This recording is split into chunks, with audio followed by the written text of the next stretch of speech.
Ini pernah terjadi di zamannya Imam Abu Hanifah. Ini saya baca di kitab berjudul Fathul Majid, karya Syekh Nawawi Al-Bantini. Dalam kitab Fathul Majid itu disebutkan Imam Abu Hanifah di saat masih muda belajar kepada seorang syekh bernama Syekh Hammad ibn Abi Sulaiman. Selama 18 tahun belajar kepada beliau. Usia beliau pada waktu itu 20 tahun, masih muda. Nah, kemudian di zaman itu ada raja. Ini raja ateis. Kemarin di Roha saya belum sempat tuntaskan cerita kisah ini. Ini raja ateis.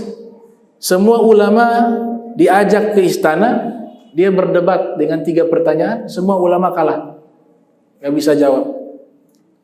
Sampai pada satu hari dia tanya ke menteri-menterinya, ini ulama kalian, karena menteri-menterinya muslim, ulama-ulama kalian ini semuanya sudah saya tumbangkan dengan argumentasi saya. Masih ada tidak sisa dari ulama kalian? Maka menteri mengatakan masih sisa 1 orang, namanya Hammad ibnu Abi Sulaiman. Maka ini raja mengatakan, kalian panggil dia, undang ke istana. Saya mau berdebat dengan tentang masalah ketuhanan. Maka menteri ini datang ke rumahnya Hammad. Syekh Hammad disampaikan bahwa raja ingin mengundang dia ke istana. Syekh Hammad sudah tahu nih, pasti diajak debat ini. Syekh Hammad mengatakan, kasih saya waktu 1 malam, jangan sekarang. Mungkin beliau mempersiapkan atau istikharah lain sebagainya. Maka ini menteri kembali ke raja, menyampaikan ke raja bahwa Syekh Hammad minta izin, kasih waktu 1 hari. Raja mengatakan, ya silakan. Besok panggil dia lagi ke sini. Iya, dia janjinya besok. Dia minta waktu 1 malam ini atau 1 hari ini untuk dia menimbang-nimbang, untuk dia berpikir. Baik, kata raja. Ternyata Hammad ibn Abi Sulaiman dalam keadaan di waktu malam tidur tidak tenang. Nah, berpikir besok harus hadapi ini raja yang mulhid. Akhirnya bermimpi. Dia mimpi dia lihat satu rumah besar. Di dalam rumah itu ada tumbuh-tumbuhan yang indah, ada yang menumbuhkan buah-buahan. Kemudian tiba-tiba ada babi muncul. Babi memakan semua tuh pohon-pohon yang indah, tumbuh-tumbuhan yang indah itu. Hanya menyisakan 1 ranting saja. Setelah babi memakan semua tumbuh-tumbuhan yang indah di dalam rumah indah tersebut, tiba-tiba muncul singa. Singa ini menelan babi. Sampai di situ mimpinya, ia terbangun dari tidurnya. Maka dalam hatinya ini, entah kenapa dia bilang, oh sudah, saya mampir saja kepada rumah murid saya. Karena Abu Hanifah itu sering mengganti posisi beliau, karena cerdas. Kalau beliau tidak hadir mengajar, yang ganti Imam Abu Hanifah. Dari Abu Hanifah masih muda, usia 20 tahun. Datang ke rumah Imam Abu Hanifah. Besok harinya, ketika masuk ke rumah Abu Hanifah, Imam Abu Hanifah melihat wajah sang guru ini kayak wajah sedang cemas, sedang berpikir sesuatu yang berat. Maka Imam Abu Hanifah bertanya, wahai Syekh, ada masalah? Saya lihat dari raut wajah. Maka sang guru mengatakan, ini hari ini saya harus ke istana raja ateis. Dan dia sudah mengalahkan seluruh ulama di dalam berdebat tentang masalah ketuhanan. Kemudian yang kedua, saya mimpi buruk tadi malam. Kata Imam Abu Hanifah, mimpi apa? Wahai Syekh, tolong jelaskan mimpinya. Alhamdulillah, saya diberikan oleh Allah satu ilmu, yang dimana ilmu tersebut saya mampu mentakwil mimpi. Kata Imam Abu Hanifah. Maka sang Syekh menceritakan mimpinya. Ya, sebagaimana yang tadi sudah dijelaskan. Kata Abu Hanifah, ini takwilannya adalah, wahai guru, ranting yang tersisa 1 itu adalah engkau. Semua pohon-pohon, buah-buah itu semua sudah dimakan oleh babi. Babinya itu raja itu. Semuanya sudah ditumbangkan dalam argumentasi. maka tersisa engkau saja. Satu ranting itu adalah engkau. Babinya ini adalah raja. Adapun singa yang menelan babi tersebut itu adalah saya. Keren, eh? Singa itu adalah saya. Jadi ajak saya ke istana, biar saya yang hadapi raja tersebut. Maka sang guru mengatakan, baik, sekarang kita pergi. Sudah lega. Imam Abu Hanifah alim, cerdas. Beliau punya kitab namanya Fiqhul Akbar, itu membahas tentang ilmu teologi, ilmu akidah, bukan ilmu fikih. Jadi beliau pakar dalam ilmu teologi. Berangkat beliau, dan beliau itu sudah biasa menghadapi para ilmuwan di dalam dialog. Bahkan diceritakan dalam kitab Hayatul Haywanil Kubra, Imam Qatadah waktu datang ke Kufah, di hadapan seluruh masyarakat beliau katakan, saluni, tanya padaku segala sesuatu. Mereka bertanya, dijawab oleh beliau. Abu Hanifah masih anak-anak, angkat tangan, saya mau bertanya. Ya, silakan bertanya. Saya mau bertanya itu di dalam Al-Quran disebutkan di surat An-Naml, qalat namlatun ya ayyuhan namal udkhulu fi masakinukum. Ada semut mengatakan kepada seluruh semut, wahai seluruh semut, masuklah ke rumah-rumah kalian. Jangan sampai nanti Nabi Sulaiman dan pasukannya menginjak kalian dan mereka tidak menyadarinya. Yang saya mau tanyakan, semut yang berkata itu jenis kelaminnya apa? Laki-laki atau perempuan? Al-Imam Qatadah tidak bisa menjawab. Saya tidak bisa. Allahu a'lam, Allah lebih tahu. Kata Abu Hanifah, saya tahu jawabannya. Itu adalah semut betina. Semut betina. Dari mana engkau tahu? Dari kata kerja berkata, qalat. Dalam ilmu bahasa Arab itu kan menandakan perempuan. Jadi semut itu dia betina. Sampai setajam itu pemikirannya Imam Abu Hanifah. Itu masih anak-anak, masih kecil. Nah ini dia menghadapi Raja Mulhid sampai ke istana. Imam Abu Hanifah memegang sendal sang guru, karena beliau masih memposisikan diri beliau sebagai murid, walaupun mungkin ilmunya pada saat itu lebih tinggi dari sang guru. Tapi begitulah akhlak para ulama, tidak pernah merasa hebat dengan ilmunya, walaupun dia sudah bisa melebihi sang guru, tapi inilah guru yang pernah mengajar, tetap dia jadikan sesuatu yang di atasnya selama-lamanya, tidak pernah diletakkan di bawah. Sama seperti orang tua, selamanya anak itu dia tetap bodoh di hadapan orang tuanya. Sama teman-teman baru pulang ceramah terus orang tua, ini hadis berkata begini, ini tidak boleh, haram, ya. Nggak berkah itu ilmu.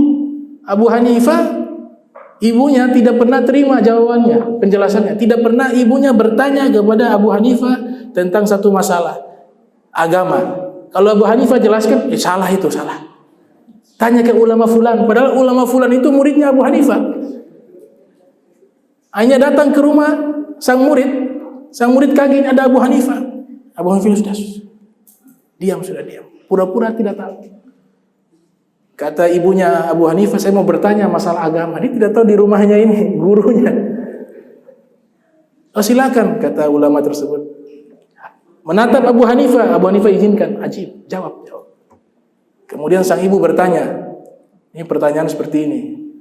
Muridnya Abu Hanifah menjawab, padahal sama jawabannya. Nah ini baru betul. Kau punya penjelasan tadi salah. Ini betul. Padahal sama jawabannya. Nah itu Abu Hanifah menempatkan akhlak di atas ilmu. Al-akhlak fauqal ilm. Akhlak di atas ilmu. Ilmu setinggi apapun kalau tidak akhlak, memiliki akhlak yang baik, akan rusak itu ilmu. Makanya Imam Syafi'i waktu belajar kepada Imam Malik memberikan wasiat kepada Imam Syafi'i. Ya Muhammad, ij'al ilmaka milha waj'al adabaka daqiqa. Wahai Muhammad, jadikan ilmu kamu seperti garam dan akhlak dan adabmu jadikan seperti tepung. Itu wasiat daripada Imam Malik. Nah, Abu Hanifah sampai masuk ke dalam. Ini raja dengan sombongnya. Lihat kedatangan Abu Hanifah dengan sang guru. Abu Hanifah memegang sendalnya. Kemudian raja mengatakan, mana yang namanya Hammad ibn Abi Sulaiman? Pasti yang ini, yang tua. Abu Hanifah mengatakan, wahai raja, jangan kau hadapi guru saya, hadapi saya dulu. Kata raja, kamu masih muda, bisa apa? Masih anak-anak, ini ulama yang sudah sepuh, semuanya tidak mampu menjawab pertanyaan saya. Apalagi hanya kamu anak kecil. Kata Abu Hanifah, coba dulu hadapi saya. Silakan kau bertanya, apa pertanyaanmu? Saya akan jawab, kata Abu Hanifah. Raja mengatakan, baik. Pertanyaan pertama, Allah itu ada. Tapi kenapa kalian mengatakan Allah tidak bertempat? Sesuatu yang ada pasti punya tempat. Abu Hanifah jawab, jawabannya ada di dalam dirimu. Jawabannya ada di dalam dirimu. Apa? Kau hidup itu ada ruh tidak? Ada ruh, saya hidup. Kalau tidak ada ruh, saya akan mati. Yang ingin saya tanya, di mana letak ruhmu? Apakah di akal? Apakah di perut? Di mana letaknya? Raja tidak bisa jawab. Kemudian Abu Hanifah menambah lagi argumentasinya. Kebetulan waktu itu ada susu, segelas susu. Susu putih, susu sapi. Abu Hanifah ambil itu susu. Wahai raja, ini apa? Kata raja, itu susu. Susu ini ada lemaknya tidak? Ada. Sekarang lemaknya di mana? Kalau ada, dia di mana? Di tempatnya di mana? Raja tidak bisa menjawab. Kalau yang seperti ini saja tidak ada tempat dan tidak bisa dijelaskan dia di mana, bagaimana dengan Sang Maha Besar Allah Subhanahu wa taala? Jadi akidah Asy'ari menyatakan Allah ada tanpa butuh kepada tempat. Karena membutuhkan tempat, terikat dengan ruang dan waktu. Kalau terikat dengan ruang dan waktu, maka dia adalah makhluk. Yang kedua, kata raja, kalian mengatakan Allah itu ada awalnya, ya tidak ada awalnya dan tidak ada akhirnya. La awwala lahu wa la akhira lahu. Allah tidak ada awal, tidak ada akhir. Ini bagaimana untuk dilogiskan dengan pikiran? Tidak ada awal, tidak akhir, itu seperti apa? Kemudian Imam Abu Hanifah mengatakan, jawabannya ada di dalam dirimu. Itu jari jempolmu. Sebelumnya itu apa? Ini jari jempol. Sebelumnya tidak ada.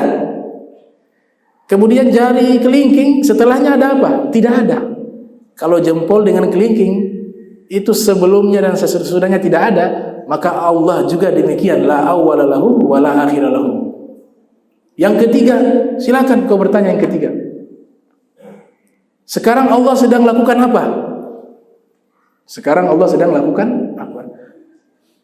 Imam Abu Hanifah mengatakan, wahai raja, saya akan menjawab pertanyaan ini, tapi dengan syarat engkau turun dari singgasanamu dan izinkan saya naik ke singgasanamu. Karena raja penasaran dengan jawabannya, baik, saya akan turun. Raja turun dari singgasana. Imam Abu Hanifah naik ke singgasana raja. Duduk, rajanya di bawah, beliau di atas. Kemudian beliau mengatakan, Allah sedang melakukan dengan menjatuhkan yang batil ke bawah, dan Allah sedang melakukan mengangkat kebenaran ke atas. Batil ini kan raja, mulhid. Al-haq di sini argumentasinya Abu Hanifah. Jadi Allah sedang melakukan mengangkat, ya, kebenaran ke atas, dan Allah sedang melakukan menjatuhkan kebatilan ke bawah. Itu kecerdasan daripada Al-Imam Abu Hanifah. Kayaknya ada satu kisah, ada yang mengatakan dari Imam Syafi'i juga. Kisah ini mirip dengan kisahnya Imam Syafi'i. Ada juga yang mengatakan ini cerita kiai dengan murid. Ada orang pemuda datang. Ini pemuda ini datang bertanya kepada kiai 3 pertanyaan, ya kan? Dia mengatakan, wah kiai, kalau Allah itu ada, tolong tunjukkan wujudnya Allah. Kalau Allah itu ada, tolong tunjukkan itu wujud Allah. Pertanyaan kedua, ini iblis kan atau syaitan diciptakan dari api? Lalu kenapa harus diazab dengan api? Artinya api dengan api tidak punya efek, sama-sama api. Jadi Tuhan tidak punya kerjaan katanya. Sudah ciptakan ini syaitan dari api, diazabnya dengan api.